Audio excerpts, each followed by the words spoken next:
오늘 갈라디아서 4장 1절부터 있는 말씀을 가지고 공부하겠습니다. 갈라디아서 4장 1절을 다 같이 읽겠습니다. 내가 또 말하노니 유업을 이을 자가 모든 것의 주인이나 어렸을 동안에는 종과 다름이 없어서. 큰 부잣집에 유산을 이을 장남이 있는데 그 장남이 아직 나이가 어리지 않습니까? 그러면 주인이 그 후사가 될 때까지 종에게 이 장남을 돌보도록 합니다. 이 장남이 아무 권세가 없지요. 그동안은 그가 후사가 될 나이가 될 때까지는 종의 수하에 주어서 종이 그 장남 모든 일을 돌봐주기 때문에 실세가 아닙니다. 실제 고난이 없어요.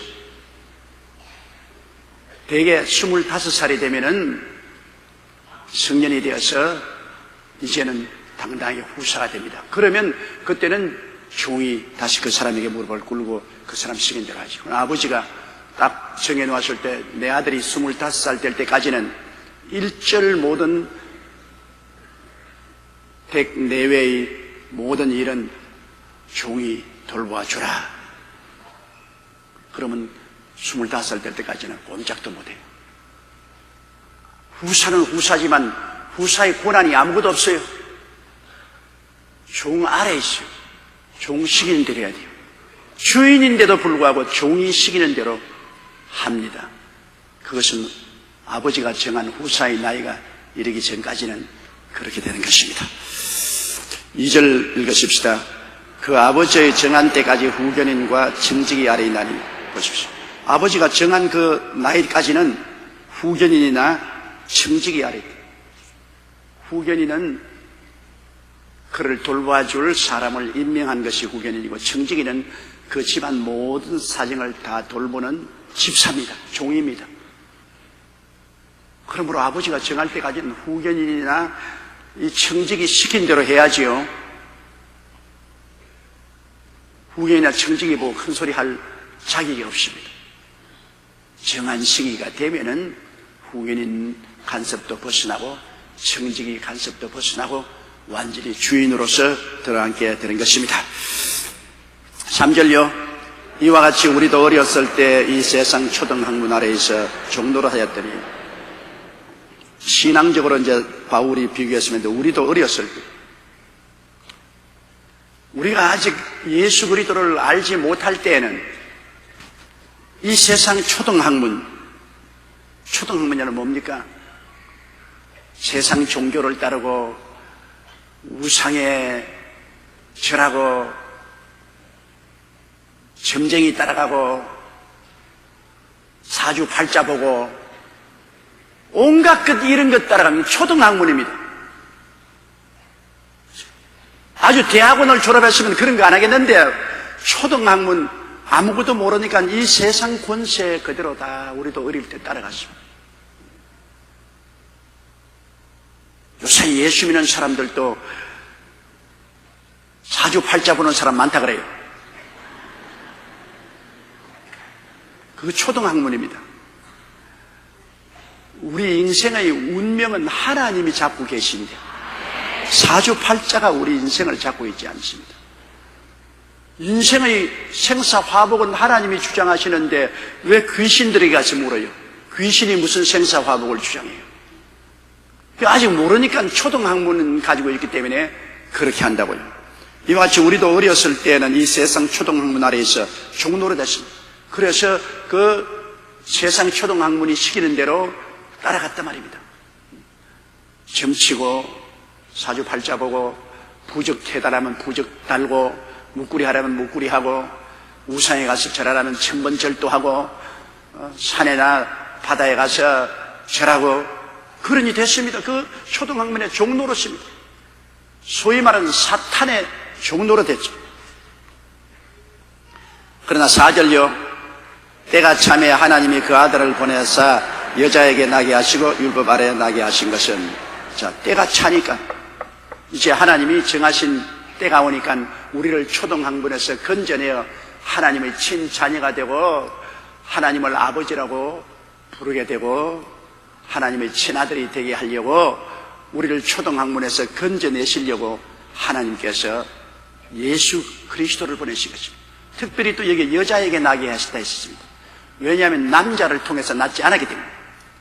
남자를 통해서 나면은 뱃속에 잉태될 때부터 아담은 죄인이기 때문에 죄의 씨앗으로 잉태되어서 뱃속에서 있을 때 죄인이고 태어날 때부터 벌써 죄인입니다. 죄의 빚을 진 사람은 다른 사람 죄짐을 갚을 수가 없어요. 예수님은 남자의 혈통을 통하지 아니하고 여자의 후손으로 태어났어요. 그것은 잉태될 때 아담의 혈통을 타지 않았습니다. 성령으로 잉태되기 때문에 죄 없이 주님은 뱃속에서 잉태되고 죄 없이 출생하시고 33년 동안에 한 번도 죄를 지은 적이 없이 살았습니다. 왜냐하면 이 성경에 말하기를 그가 율법 아래 나신 것은, 이것은 주님께서 초등학문인 율법 아래에서 율법이 정죄하는 그 모든 무서운 어마어마한 정죄와 심판하에서도 조금도 율법에 거스른 죄를 안 지었단 말입니다. 모든 사람은 율법 앞에 행위로서 죄 안 지을 사람 아무도 없어요. 죄를 짓지 않는 의인은 없습니다. 율법 행위로 의롭다함을 얻을 육체가 아무도 없어요. 그런데 예수님도 율법 하에 태어났다. 그것은 유대인으로 태어났다고 말인 것입니다. 유대인은 태어날 때부터 율법 하에 태어납니다. 모세가 시내산에서 받은 선민의 율법 하에 태어났는데 예수님이 율법 하에 태어났다는 것은 유대인으로 태어나서 율법의 검증을 받았다. 여인의 후손으로 태어나라 율법의 무시무시한 정죄와 심판의 검증을 다 받았는데 예수님은 율법에 한 번도 저촉된 것이 없습니다. 그렇기 때문에 주님은 죄 없이 잉태되고 죄 없이 태어나고 34년 동안 율법 하에서 살았으나 율법의 검증을 다 받아도 추호도 주님은 죄로 드러난 것이 없기 때문에 예수님은 죄의 빚을 지지 않았어요. 일말의 죄의 빚도 지지 않았어요. 그러므로 그는 십자가에 올라가서 당신이 몸을 찢고 피를 흘려서 온 인류의 죄의 빚을 다 청산할 수가 있게 된 것입니다. 그러니 얼마나 놀랍습니까? 이 예수 그리스도 아니면 우리들은 절대로 하나님 앞에 서지 못해요. 율법 행위로 의롭다함을 얻을 육체가 어디 있습니까? 여러분이 행위로서 하나님의 법 앞에 조금도 양심에 끄리킴이 없이 살았다고 자신한 사람 손 한번 들어보세요. 왜 웃어요? 자신 없지요? 왜냐하면 내가 율법 행위로 하나님 앞에 정죄받지 않는다고 손든 그 자체가 거짓말이니까. 그러니 우리로서도 구원 못해요. 우리가 빚 못 갚아요. 엄청난 빚입니다. 그 빚이 뭡니까? 죄의 값은 사망이라 죽음으로써 그 빚을 갚아야 되는데 우린 죽고 난 다음에 살아나지 못해요. 죽으면 죄값으로 죽으면 지옥으로 직행합니다. 지옥에 들어앉아서 못 나오는데 뭐 끝장났던 거 아니에요. 그러니 죄의 값은 사망인데 사망의 빚을 갚을 자 없어요. 그러나 예수님은 죄가 전혀 없으신 죄의 빚이 없기 때문에 주님은 우리의 죄를 대신 청산하시고 사흘 만에 무덤 문을 헤치고 주님 부활하셔서 내가 다 이루었다. 다 청산해버렸다. 다 청산했다. 이제는 죄를 짓고 불의하고 추악하고 버림을 받아야 마땅함에도 불구하고 예수님 앞에 나오면 예수님은 정죄하지 않습니다. 우리를 정죄하는 것은 율법과 마귀가 정죄합니다. 예수님은 우리를 위해서 율법을 다 덮어쓰고 몸짓고 피 흘려 죽었다가 부활하시기 때문에 우리 빚을 다 갚았으므로 빚을 갚아준 예수님이 우리 죄를 정죄하지 않습니다. 주님은 항상 우리를 용서하시고 끌어안으시고 추스려 주시고 세워주십니다. 그러나 율법은 마귀와 더불어 지금도 우리를 정죄합니다. 끊임없이 율법은 우리 행위를 정죄하고 마귀와 더불어서 정죄하지만은 예수 그리스도의 피에 부딪히면 산산조각이 나버리고 마는 것입니다. 예수 안 믿는 사람은 율법의 정죄를 받아요. 마귀가 끊임없이 율법을 통해서 너는 죄인이다, 죄인이다, 너는 죄인이다, 너는 죄인이다, 너는 하나님 앞에 설 수 없고 너는 맞아 죽어야 한다, 너는 지옥 가야 한다. 늘 정죄해요. 마귀는 율법을 통해서 늘 정죄해요. 온 세상 사람들이 모두 다 마귀와 말미암아 율법의 정죄하에 놓였습니다. 마귀는 끊임없이 참수하고. 그러나 우리가 예수 앞에 나오면 그 보혈의 온실 속에 들어가면 모든 율법은 다 녹아져 버리고 마귀의 정죄는 헛반지입니다. 아무 힘도 없습니다. 마귀의 이빨은 예수 그리스도의 보혈로 빠져버리고 발톱은 깎여졌습니다. 왕 달려와서 물지만 허물허물합니다. 이빨이 없으니까. 예수 그리스도 안에서만 우리는 정죄받지 않습니다. 예수 그리스도로 말미암아 우리에게 주님은 풍성한 용서와 사랑을 베풀고 성령으로 말미암아 우리를 살리시는 역할을 하는 것입니다.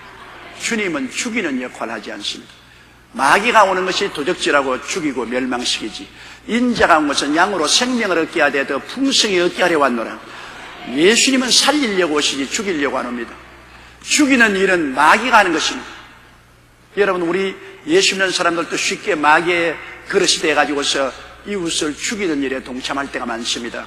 이웃을 비난하고 공격하고 정죄하고 이웃을 죽이려고 합니다. 그것은 마귀의 도구가 된 것입니다. 절대로 주님께 영광을 돌리지 못합니다. 주님은 죽이는 일을 하지 않습니다. 주님은 살리는 역사를 하는 것입니다. 주님은 어찌한지 우리를 용서하고 우리를 의롭게 만들어 주시고 성령을 주셔서 추스려서 살리는 역사를 하는 거죠. 살리는 것은 영입니다. 하나님의 성령은 살리는 것입니다. 오늘날 교회의 가장 큰 걸림돌, 가장 큰 원수는 정죄에 있습니다. 한두 사람 모이면 서로 정죄해요. 여러분, 신문을 보면 신문에는 완전히 율법 행위로 정죄판입니다. 오늘날 신문에 대문짝 같이 난 것은 대통령 정죄하고 야당이나 여당 당수 정죄하고 서로 잡아놓고 잡히고 정신이 하나도 없습니다. 전부 세상은 정죄합니다. 빨가벗기고 확 가르쳐버리고 똥바가지를 덮어 씌우고 잡아서 집어 짓누르고, 이것이 마귀가 하는 정죄입니다. 그러나 주님은 빨가벗으면 입혀주시고 핥혀졌으면 치료해주시고 똥바지 덮어줬으면 씻어주시고 자빠졌으면 일으켜주십니다. 그러므로 예수님이 우리의 구주가 되신 것입니다. 주 예수보다도 귀한 것은 없네. 이 세상 부귀와 바꿀 수 없네. 예수님이 귀하고 귀한 것은 예수님 한 분 여러분이 딱 모시고 있으면 여러분은 율법과 마귀의 정죄를 받지 않고 또 예수 그리스도로 말미암아 하나님의 친아들이 되는 것입니다. 친아들이. 어떠한 사람이 저기 친구를 만났어. 왜 자네 교인들은 자꾸 하나님을 아버지라고 합니다. 그 참 듣기 민망스럽다. 하나님은 천지와 만물을 지으신 장엄하시고 위대하신 하나님이시기 때문에 하나님 부를 때 위대하신 하나님, 창조주 하나님, 장엄한 하나님, 우주의 지배자인 하나님 이렇게 불러야지 하나님을 왜 아버지라고 부르냐. 아주 촌스럽고 천박스럽고 그렇게 했는데 그 사람이 하루는 교회 가서 설교 듣다가 예수 십자가에 주님이 몸짓고 피 흘려서 자기를 위해서 죽으시고 자기를 그 무시무시한 율법과 마귀의 정죄에서 다 해방시켰어요. 온 세상 사람이 다 정죄하고 율법이 다 정죄해도 예수님이 나는 너를 정죄하지 아니하노라. 주님이 보혈로 정죄하지 않고 품어주는 그 사랑을 성령으로 말미암아 깨닫게 되자 자기도 모르는 사이에 눈물을 흘리면서 하늘에 계신 아버지여, 은혜를 안 받았기 때문에 아버지란 소리가 안 나오지, 은혜를 받고 보면은 너무나 절절히 감사해서 아버지란 소리가 가슴에 넘쳐납니다. 하나님은 우리의 아버지신 것입니다. 아버지가 아니고는 이렇게 해줄 자가 없어요. 절대로 선생님은 이렇게 해줄 수 없습니다. 아버지는 이렇게 해주시는 것입니다. 하늘에 계신 우리 아버지, 예수 그리스도를 통해서 우리는 마귀의 공격에도 보호를 받고 율법의 정죄에서도 해방되고 하나님이 친아버지가 되는 게 얼마나 좋습니까? 한 사람이 목사님을 찾아와서 목사님, 나는 이제 망해서 아무것도 없습니다. 사업이 망해가지고서 이제는 빚더미에 올라앉았습니다. 그러면 또 집도 다 차압당해서 이제 쫓겨나게 되었습니다. 그럼 또 애들은 학교 가는 거 다 못 가고 이제는 그만두었습니다. 그러면 또 마누라는 먹고 살기 위해서 파출 보러 나갔습니다. 그러면 또 스트레스를 받아서 나는 아무것도 못하는 마음의 병이 들었습니다. 그럼 뭐가 있냐? 아무것도 없습니다. 아무것도 없습니다. 진짜 아무것도 없느냐? 예, 아무것도 없습니다. 잘 못 알았어요. 다 잃었다 그랬죠. 하나도 없다 그랬죠. 당신 가슴 속에 누가 있습니까? 가만히건. 당신 예수를 믿습니까? 믿습니다. 그럼 당신 가슴 속에 예수님이 계시잖아요. 예수님만 계시면 하늘과 땅의 모든 권세를 예수님이 가지고 계시니, 예수님 붙잡고 기도하면 주님께서 그 나라와 그 일을 먼저 구하라, 이 모든 것을 더하여 주겠다고 했는데 당신 걱정할 것도 돼 있어요. 예수 안 믿는 사람이 아무것도 없지. 예수 안 믿는 사람이 다 잃어버릴 수 있지만 예수 믿는 사람은 아무리 잃어버리려야 잃어버릴 수 없는 것이 있으니 바로 예수님이 마음속에 계신 것입니다.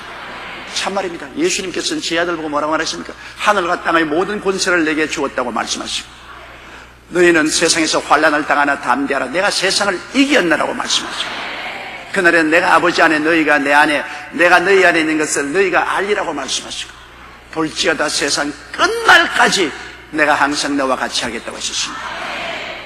이 예수님이 나와 같이 계시고 내 가슴 속에 계시면 여러분 모든 것을 다 가지고 있습니다. 예수님 안에 모든 것이 있어요. 사람들이 예수님을 귀한 줄을 모르죠. 예수님을 내 마음의 주님으로 섬기고 살지를 않고 그 나라와 그 일을 먼저 구하지 않고 자기의 육신의 정욕과 안목의 정욕과 이 세상 자랑을 따라서 마귀와 세상을 따라 분탕을 하고 살기 때문에 예수님 능력도 체험하지 못하고 기도도 체험하지 못하고 예수님 귀한 줄을 몰랐지. 그러나 이 세상 것 다 틀어버리고 예수님 앞에 나와서 예수님을 진실로 주를 가슴 속에 모시면 예수님 안에 모든 것이 다 있는 것입니다.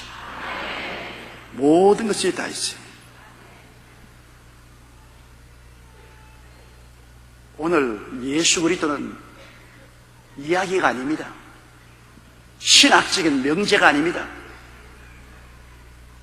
토크쇼에 나오는 인물이 아닙니다. 우리 구주가 되시는 것입니다. 여러분과 나를 위해서 십자가에서 너무나 사랑해서 몸을 찢고 피를 흘려서 우리를 끌어안는 정죄하지 않는 구주가 되십니다. 온 세상 어디 가든지 여러분 정죄합니다. 여러분의 형제들도 정죄합니다. 친구들도 정죄합니다. 마귀들은 한술 더 떠서 정죄합니다. 정죄하지 않은 분은 예수님밖에 없습니다. 예수님밖에. 예수님만이 진짜로 여러분을 사랑하십니다. 그 십자가에 못 박힌 거 보십시오. 양손과 양발에 못 박혀서 그 늘어져 있는 거 보십시오. 왜? 나 때문에. 나 위하여 십자가에 중한 고통 받으사 대신 죽은 주 예수의 사랑하신 은혜여 보배로 피를 흘려 영영 죽을 불에서 구속함을 얻은 우리 어찌 찬양하늘까. 자나깨나 찬양해야 됩니다. 앉아나서나 찬양해야 되는 것입니다. 먹으나 안 먹으나 찬양해야 되는 것입니다.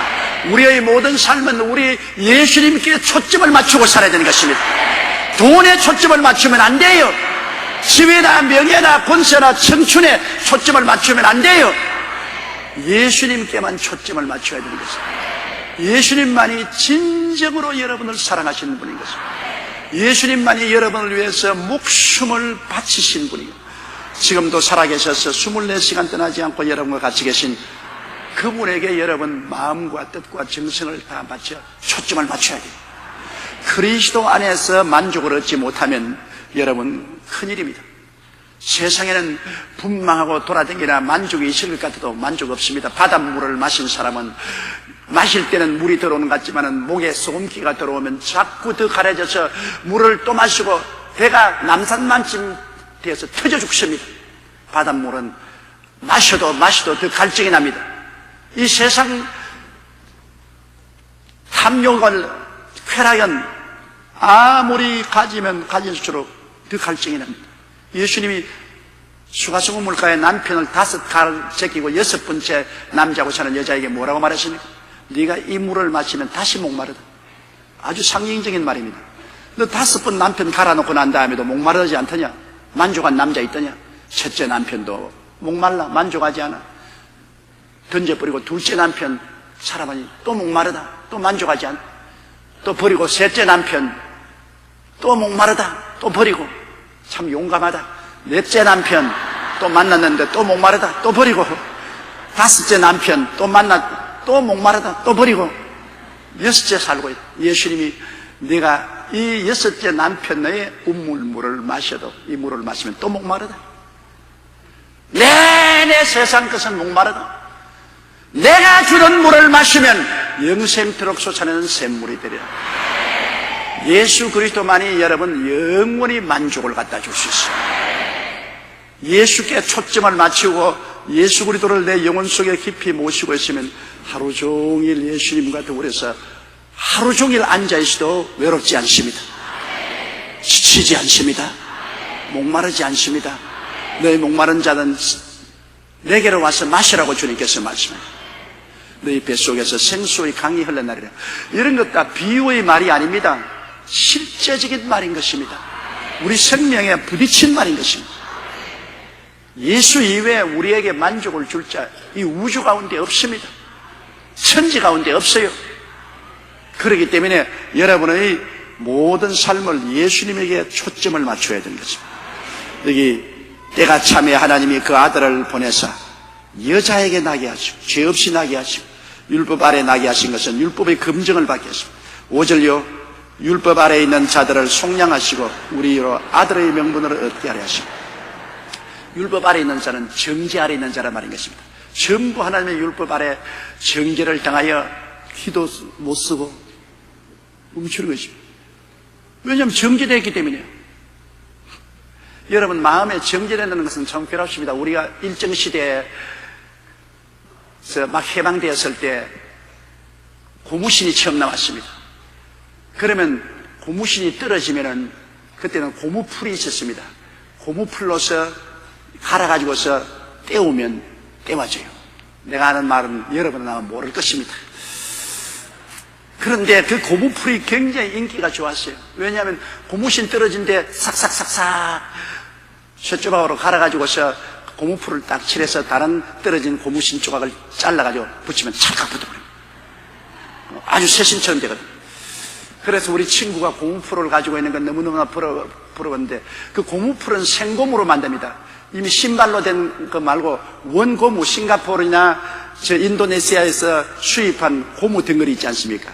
이 고무 덩어리를 휘발유에 넣어서 한 보름이나 한 달쯤 나누면 이게 뻑뻑한 고무풀이 되는 것입니다. 그 고무풀 하나 가지면 그때는 뭐 기세당당했어요. 그래 나도 고무풀 하나 가지려고 그 자기 가족이 인도네시아에서 뭐 수입하는 사람 있는 애들에게 온갖 사정을 다니면서 감도 갖다 주고 고구마도 갖다 주고 온갖 아양을 다 떨고 고무풀 한 덩어리를 얻었어요. 고무풀 한 덩어리를 얻었어요. 그런데 휘발유가 없고 석유밖에 없어요. 왜냐하면 그때는 석유 등불을 켰으니까 석유를 등에 넣어서 람프를 켰으니까. 그런데 그때 석유가 굉장히 귀할 때인데 그 석유를 아버지가 가지고 창고에 난 석유를 조그마한 병을 가지고 훔쳤다고. 아버지 몰래 훔치라 그 기름을 석유를 붓고 고무풀을 집어넣어서 이거를 감추려고 하니 정말 감출 데 없대. 어디 가도 들킬 것 같아요. 바로 밑에 가봐도 저거 들킬 것 같고 안방에도 들킬 것 같고 해서 할 수 없이 아버지 서재 책들 이렇게 나는 서재 그 뒤에다가 딱 숨겨놓았어요. 그리고 매일같이 학교 갔다 와서 그거를 들여다봐요. 얼마나 녹았는가. 그런데 한 달쯤 되니까 뻑뻑하게 녹았습니다. 어찌나 좋던지. 그래서 그 고무풀을 너무 급하니까 제가 글상을 넣고 발을 뻗쳐가지고 서재 위에 그 고무풀 뚜껑을 열다가 그만 고무풀을 놔버렸어요. 이게 우리 아버지 책에 다 흘러버렸어요. 책이 다 고무풀이 돼버렸어요. 책이 다 고무풀이 돼버렸어요. 하늘이 캄캄하더라고요. 고무풀은 고무풀대로 다 쏟아버리고 아버지 책은 전부 다 붙어서 고무풀이 되어버렸는데 그걸 아버지에게 고백을 할 수가 없어요. 고백을 했다가는 막 벼락이 떨어지니까 요 사이 애들은 뭐 그래도 뭐 어깨 힘주고 뭐 우리 시대는 아버지는 호랑이였어요. 너무나 겁이 났어요. 그때부터 아버지만 보면 기가 죽어가졌어요. 그래서 아버지가 안방에 들어오면 건너방으로 가요. 건너방 밥 먹을 때는 아버지 밥상 아버지 드시고 우리는 따라오면 그 정죄받은 것은 이루 말로 다 할 수 없어요. 그런데 다행히 아버지가 책을 안 읽으니까 아직 몰라요. 아버지에게 발견될 때까지 그 마음의 고통은 이루 말로 다 할 수 없어요. 말로 다 할 수 없어요. 그리고 나중에는 도저히 집에 살 수가 없어. 너무 고통스러웠어. 그래서 어머니에게 고백을 했지. 우리 어머니는 지금 다 잊어버렸을 거야. 그거 다. 자식을 9이나 길렀으니까 다 잊어버렸지. 그런데 엄마 나 이제 아버지에게 맞아 죽게 됐어. 왜 그래? 고무풀을 그냥 부어가 아버지 책 다. 어머니 얼굴에서 샛노라지더니만 야 이놈아 어떻게 해서 그런 짓을 했노? 엄마 어떻게 할꼬? 엄마가 가자. 그럼 오면 야 이놈아 이렇게 고무풀을 했으니까 어머니가 책장을 다 엎어가지고서 걸레를 가져와서 고무풀을 다 닦아내는 거예요. 다 닦아내는 거예요. 그러고 난 다음에 잠자리에서 얼마나 우리 아버지를 구워 삶았던지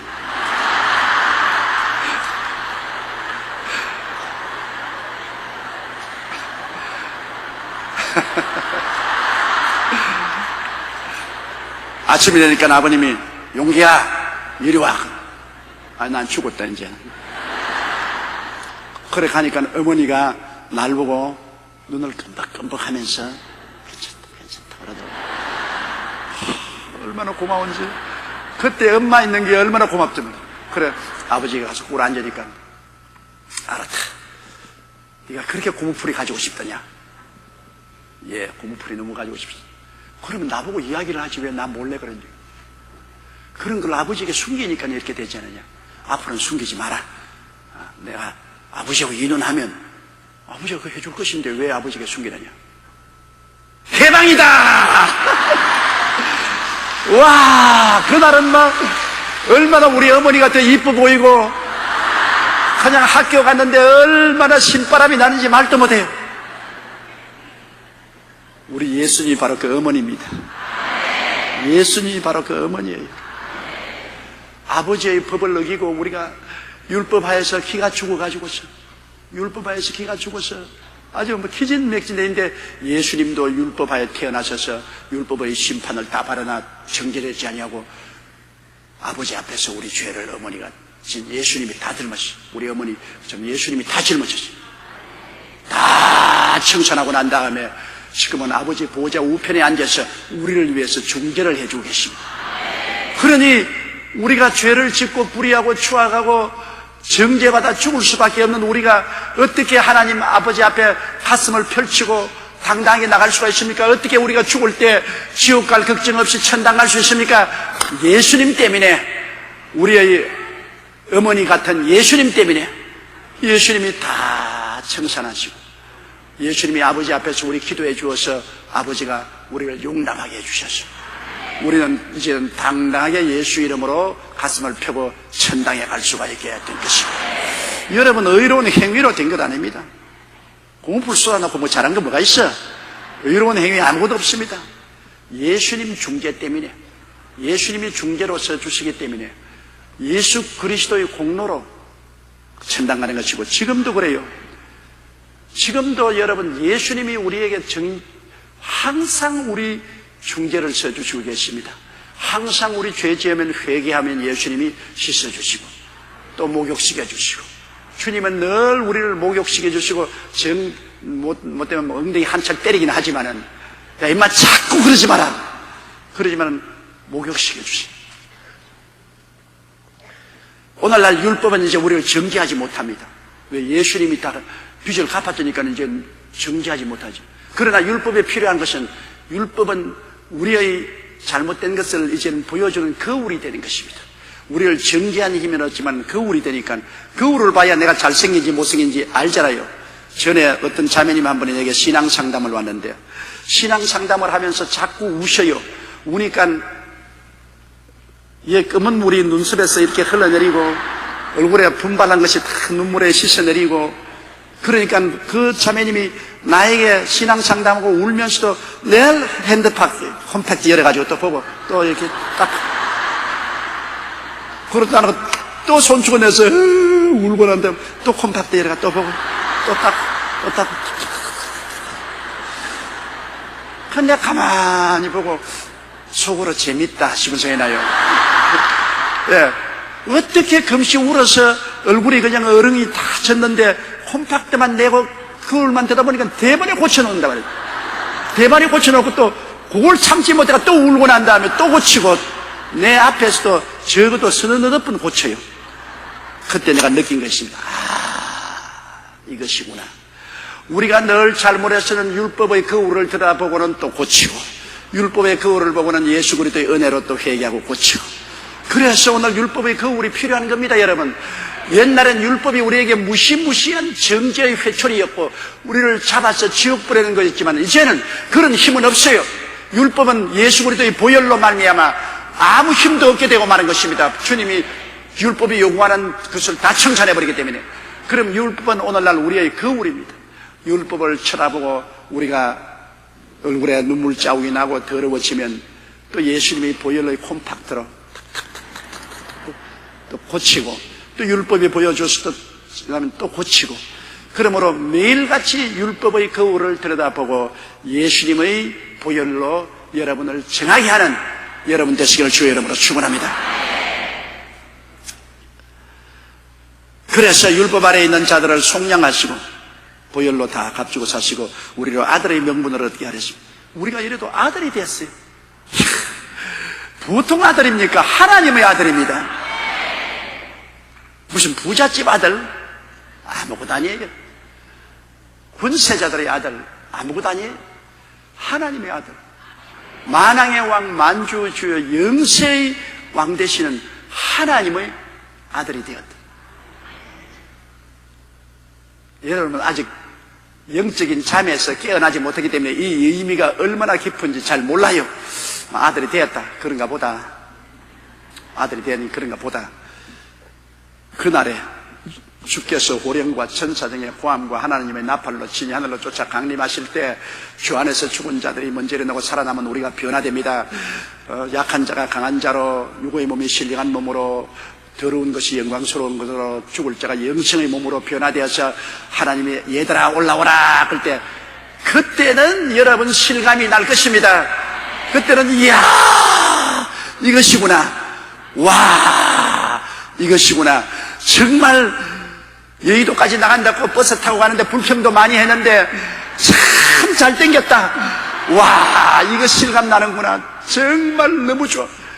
예수님을 보고는 여러분 믿어지지 않을 것입니다. 신기해서 도대체 진짜로 이게 있었구나. 정말 예수님도 확실하고 천당도 확실하고 지옥도 확실했구나. 내가 웃자다가 예수 믿게 되어 이렇게 천국에 들어왔나. 여러분이 도저히 자기를 믿을 수 없는 그때가 쉬다가 옵니다. 우리가 생각하는 것보다는 주님 오실 날이 더 가차히 와 있는 것입니다. 쉬다가 옵니다. 별로 오래 남아있지 않습니다. 그렇기 때문에 우리가 전도할 기한이 많지 않습니다.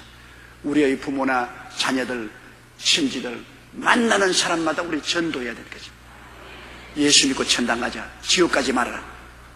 만나는 사람마다 우리 전도해야 되는 것입니다. 여러분이 뭐 말 잘해야 전도하는 건 아닙니다. 그냥 예수 천당만 하면 되는 것입니다. 참말을 하는 것이니까. 예수 믿고 천당 갑시다. 안 가는 거야 지팔자지 뭐. 우리가 할 수 있는 것은 예수 믿고 천당 갑시다. 지옥까지 말아야 해요. 예수 믿고 천당 갑시다. 이건 우리가 해야 될 의무요 책임인 것입니다. 우리는 예수 믿고 천당 가야 돼요. 지옥은 확실히 있어요. 지옥에서 영원히 불탈 걸 생각해서 보십시오. 성경에는 지옥에 들어가면 불도 꺼지지 않고 구더기도 죽지 아니하고 모든 사람은 소금치듯 함을 당하래요. 구더기는 죄책의 고통입니다. 죄책의 고통도 떠나지 아니하고 불은 활 타서 온몸에 불덩어리가 되어도 없어지지 아니하고 소금 치는 것처럼 발버둥을 치고 그럼 하루 이틀 영원히 그럴 리가 있냐? 그것도 실상입니다. 진짜입니다. 진짜요. 사람으로 태어난다는 것은 말할 수 없이 종교로운 것입니다. 그러나 말할 수 없는 비극이 될 수도 있습니다. 예수 안 믿으면 사람으로 태어난 것이 얼마나 비극인지 모릅니다. 짐승은 죽으면 없어져 버립니다. 사람도 죽어서 없어져 버리면 간단해요. 뭐 죽어서 기억도 없고 다 없어져 버리면 뭐 편안하게 되지 않아요. 없어지지 않은 영원한 불에 탄다. 내가 이 말을 해도 여러분 들을 때 실감이 안 나고 설마 그럴까? 그럴 생각이 날 겁니다. 설마가 사람 잡는다는 말 알지요? 진짜로 영원히 불타게 되기 때문에 예수님께서 가룟 유다를 보고 유다야 차라리 안 태어났으면 좋았다. 네가 안 태어났으면 훨씬 좋았다. 사람으로 태어났으면 천당 가야 돼요. 천당 가야 돼. 천당을 어디에 갑니까? 나의 의로운 행위로 갑니까? 내 율법적인 선한 행위로 갑니까? 호행을 갑니까? 직선으로 갑니까?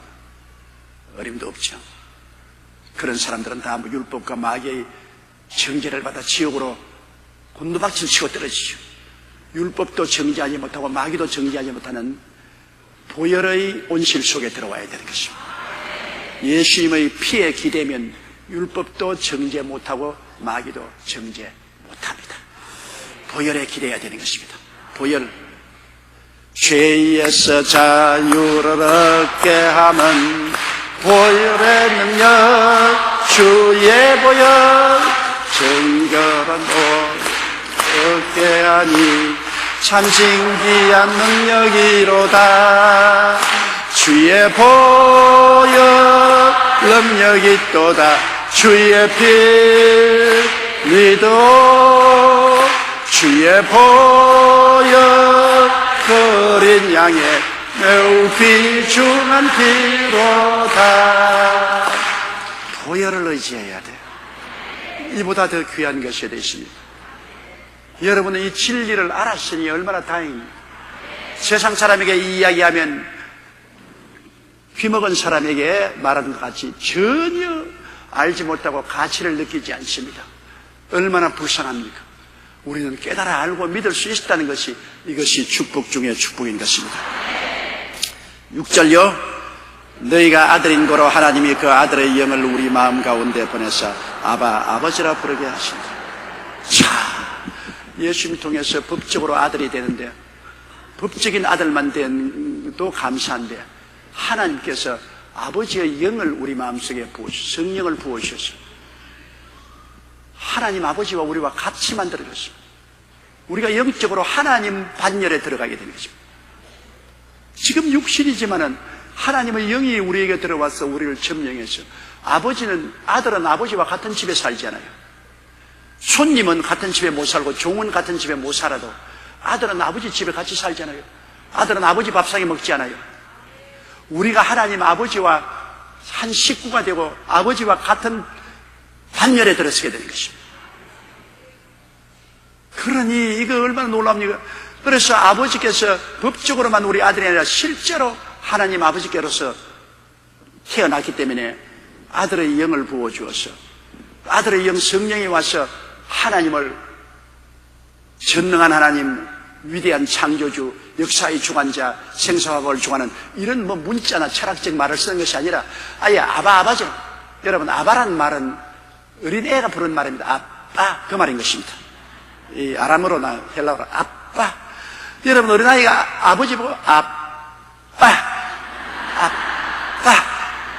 그럴 때 얼마나 애가 귀합니까? 얼마나 귀해요. 어르신 그런 것보다는 아빠. 이거는 간장을 녹이는 것하고 간장을 녹여. 그런데 성령이 오시면 하나님과 우리와의 관계가 얼마나 친밀한지, 그냥 아버님도 아니고, 그냥 아버지도 아니고, 아버지. 하나님이 그러므로 우리를 얼마나 좋아하는지 몰라요. 하나님이 우리를 보시고 좋아서 이렇게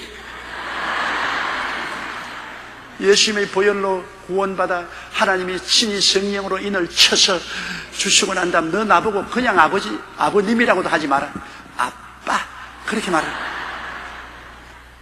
이렇게 하나님이 우리하고 친밀해지죠. 예수 안 믿는 사람에게는 하나님은 우주의 심판자요 어마어마한 재판관입니다. 그러나 예수 믿는 우리에게는 그렇게도 따뜻하고 다정하고 은혜가 넘치는 친아버지인 것입니다. 오, 아빠, 아버지요. 아빠, 아버지요. 아빠. 얼마나 좋습니까? 하나님은 이렇게 여러분에게 가까워지고 가까운 것입니다. 그 하나님의 성령이 우리 속에 들어와서 우리를 보증해 주십니다. 이 구원의 역사가 얼마나 큽니까? 이런 구원을 놓치면 인생 헛살고 말았어요. 여러분, 예수 믿는 사람이 세상에 무슨 부귀영화 공명을 더 찾을 것이 없는 것은 예수님 안에 있는 사람은 벌써 영원히 성공한 사람들인 것입니다. 영원한 부귀를 얻었고 영광을 얻었고 명예도 얻었고 축복도 얻었습니다. 이미 예수님 안에 다 있으니까 하나님이 아버지가 되시고 천국이 내 집이 되었는데 여러분 뭘 더 바랍니까? 이미 성공한 사람인데 더 성공을 바랄 수가 없을 만한 하늘과 땅 다 가진 성공자가 되었는데 무슨 성공을 바라요? 옆에 있는 분들에게 당신은 성공한 사람입니다 그러겠어요. 그러니 쓸데없는 탐욕 가지지 말아요. 그거 다 거짓되고 헛된 것입니다. 마귀의 꾀임에 넘어가면 안 돼요. 예수 안에서 가진 이 지식이 얼마나 큰지 바울 선생은 모든 세상 것을 분토로 느낀다는 말은 개똥으로 느낀다 그랬습니다. 호급 말을 사용하니까 분토지, 우리 평소한 말하면 내가 예수님을 알고 얻은 지식이 너무나 크므로 세상 모든 것은 개똥이다. 바울 선생이 그렇게 말했어요. 내가 그렇게 말했으면 못된 소리 한다 그러는지 모르겠지만 바울 같은 위대한 종이 그렇게 말해요. 세상은 다 개똥이다. 예수 모르는 사람은 개똥밭에 굴러도 세상에 사는 게 좋다 그러는데 그건 예수 없는 사람이 그렇게 해요. 언제 우리는 떠나도 좋아요. 우리의 육신의 장막이 무너지면 손으로 짓지 않은 영원한 집이 우리에게 있는 것입니다. 주님이 이미 2000년 전에 우리 위해서 있을 곳을 예비해 놓으신 것입니다. 그러므로 언제 죽어도 좋아요. 언제 죽어도 좋아요. 사실은 이 세상에 우리가 지금까지 살아와 봤지만 뭐 별 수 있어요? 별 볼 일 없어요. 주님이 예비한 너무나 아름다운 땅에 가는 것이 좋지. 그런데 왜 그럼 우리가 사느냐? 전도하라고. 그럼 주님 데려가 버리죠. 뭐 좋은데 주님 데려가시지 뭘 내버려둡니까? 한 사람이라도 여러분을 통해서 전도하라고. 전도하라고 살려놓았어. 그럼 전도 안 하면 살아있을 목적이 없어. 화장실만 자꾸 보태지 말고 전도해야 돼. 전도. 전도해서 구원을 받고 안 받고는 하나님이 하실 일이죠. 여러분 우리의 전도하라고 살려놓았죠. 그 이외에는 주님께서 우리를 이 땅에 두어줄 이유가 없어요. 이 땅에 두어줄 너무나 아름다운 천당 다 예배해 놓았는데 맨션에 여러분 이름까지 다 붙여 놓았는데 여러분 명패까지 다 붙여 놓았는데 다 예배해 놓았는데 뭐 이 땅에서 구질구질하게 살아요. 이 땅에 할 일이 있기 때문에 따라 말씀 내가 이 땅에서 할 일이 있기 때문에 살아있다.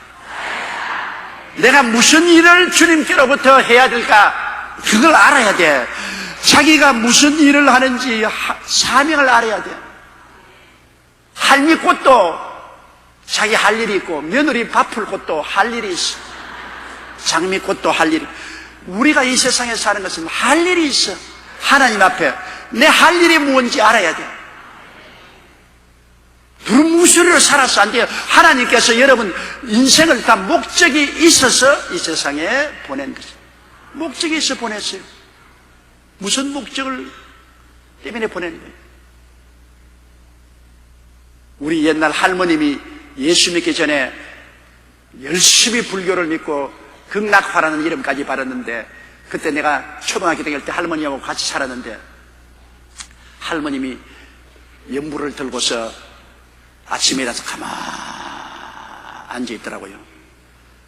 그래서 내가 할머니 아무 말도 안 하고 가만히 앉아있으면 무슨 소용이 있노? 무슨 말을 좀 해야지. 아니야, 내가 절간에 가서 스님의 가르치는 말을 들으니까 가만히 앉아가지고서 인생이 어디서 와서 왜 살모 어디로 가는가, 그거를 생각을 하라고 그러더라. 그래서 나는 지금 앉아서 인생이 어디서 와서 왜 삶이 어디로 가는가, 그걸 생각하고 있다고요. 근데 우리 할머니 초등학교도 못 나왔어요. 난 누구 기억자도 몰랐어요.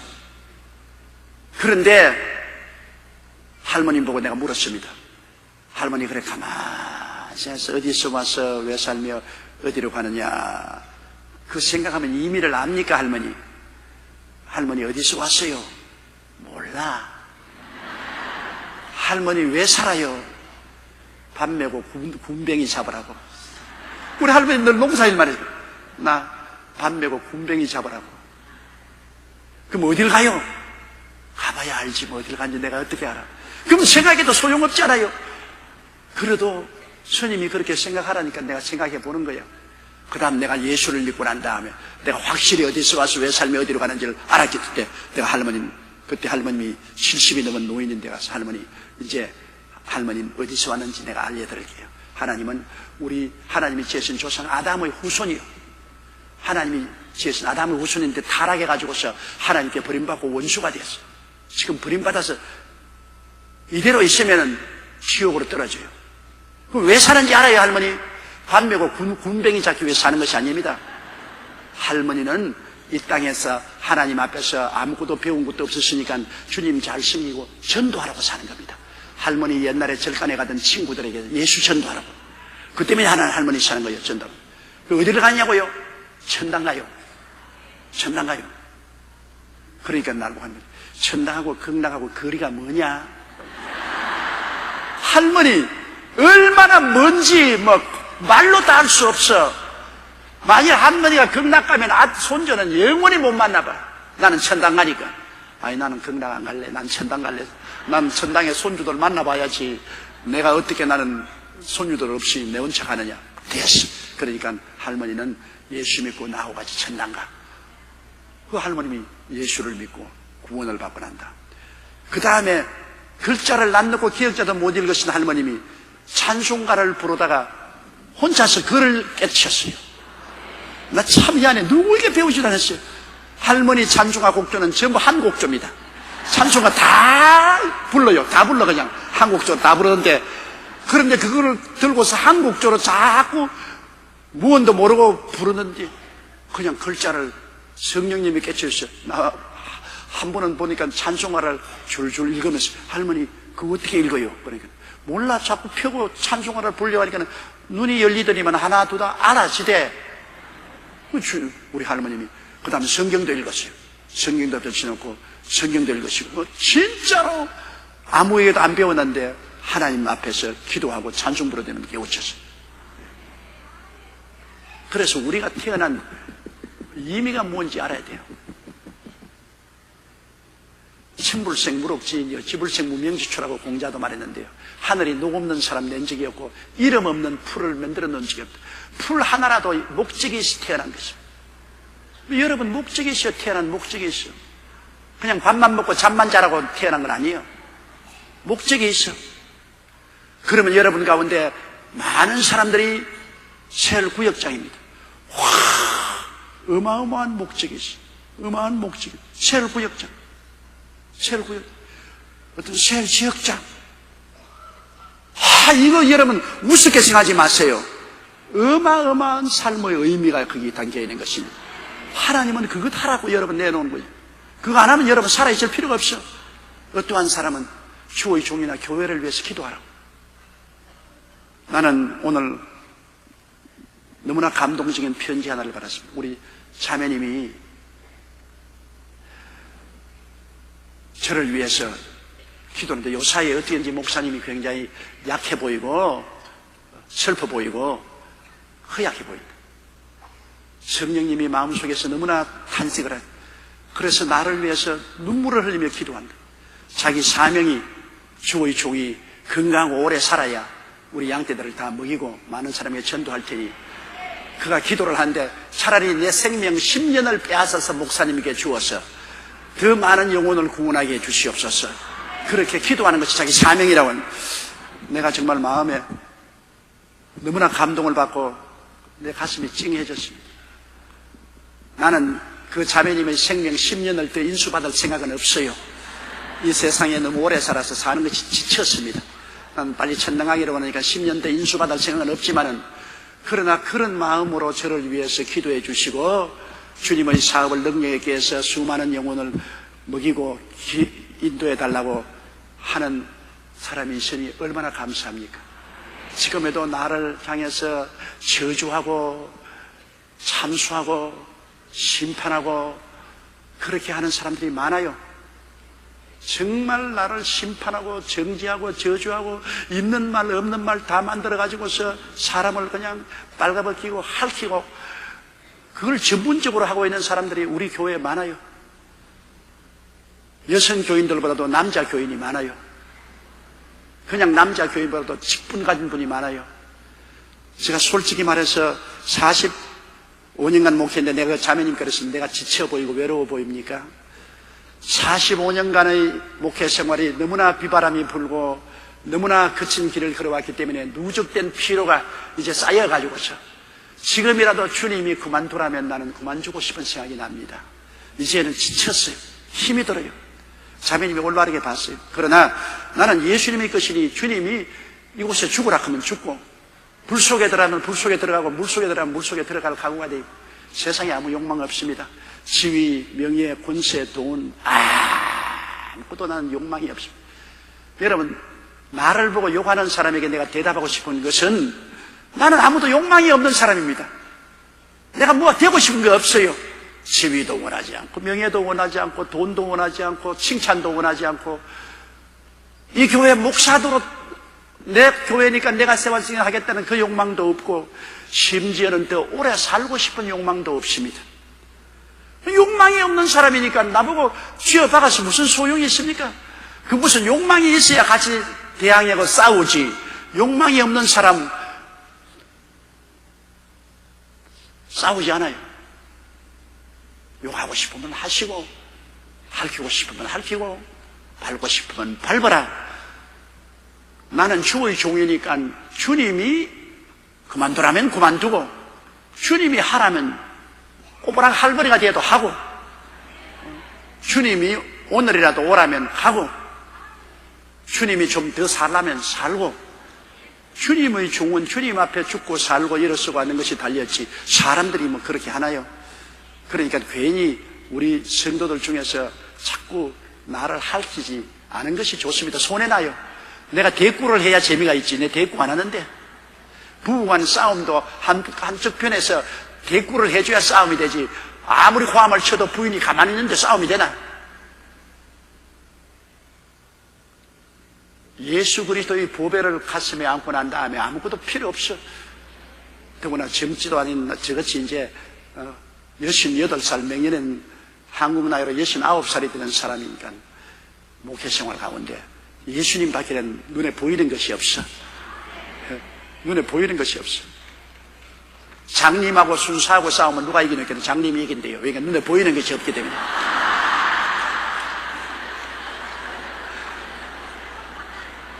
제가 세상에 대해서는 장님입니다.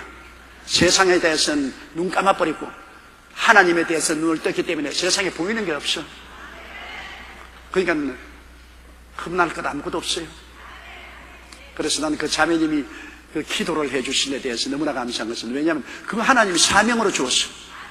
주의 종을 위해서 기도하는 사명을 주었어. 그 자매님은 사명을 깨달아 알고 그 사명을 집행하고 있어. 그 사명을 집행할 동안에는 하나님 살려주시는 것이요. 사명 끝나면 가는 거지 뭐. 내 집에 명패까지 다 붙어 있는데. 그럼 여러분에게 다 하나님이 나에게 무슨 사명을 주었는가를 깊이 생각해야 돼.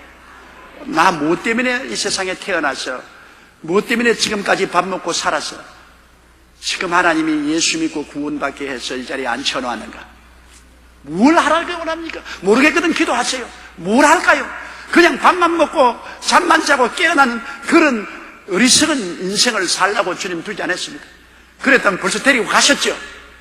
여러분 이 자리에 준 것은 아직까지 할 일이 있어서 준 것입니다. 한번 따라 말씀하십시오. 내가 세상에 사는 것은 할 일이 있어서 살고 있다. 할 일이 끝나면 간다. 그겁니다. 그러므로 내가 할 일이 뭔지를 여러분 깊이 생각하고 그것을 깨달았으면 그 할 일에 충성을 다해야 되는 거죠. 여러분이 이 땅에서 한 일은 하늘에서 상급으로 다 나타납니다. 아무것도 안 하고 하늘나라에 올라가면 너무나 부끄럽습니다. 여러분 이 땅에서 주를 위해서 일하는 것 하나도 헛되지 않습니다. 하늘에 다 있지만은 해와 달과 별들이 다 하늘에 있지 않아요. 그러나 해의 영광이 다르고 달의 영광이 다르고 별의 영광이 다르고 별과 별의 영광이 다릅니다. 영원히 사는 저 하늘나라에 올라가서 우리 영광이 달라요. 영광이 해같이 찬란한 영광으로 변화된 분이 있는가 하면 달같이 맑고 밝게 영광이 있는 사람은 별같이 반짝 그 사람 왔던가 그런 영광도 있습니다. 그러니까 이 땅에 있을 동안에 내가 사명을 다하면 주님 뭐라 했습니까? 착하고 충성된 종아 적은 일에 충성하였은즉 내 아버지의 큰 기쁨에 참여하라. 일의 많고 적음이 문제가 아닙니다. 조목사 큰 교회에 있으니까 나보다 영광이 많겠죠. 아닙니다. 성경에서 하나님이 심판하는 잣대는 착하고 충성된 것으로 잣대를 잽니다. 큰 일을 맡고도 착하고 충성된 게 못했으면 상급이 없고, 내가 지극히 적은 일, 다시 말하면 교회에서 금부를 줍는 일이라도 내일이면 내가 착하고 충성되게 했으면 그것이 상급을 받게 되는 척도가 되는 것입니다. 그러므로 나는 여러분께 부탁합니다. 하나님이 여러분에게 주신 사명을 착하고 충성되게 하십시오. 착하고 충성되게, 아주 착하고 충성되게. 그러면 여러분 하늘나라에 갔을 때 기뻐하고 즐거워하고 춤을 추며 좋아할 날이 다가오게 되실 것입니다.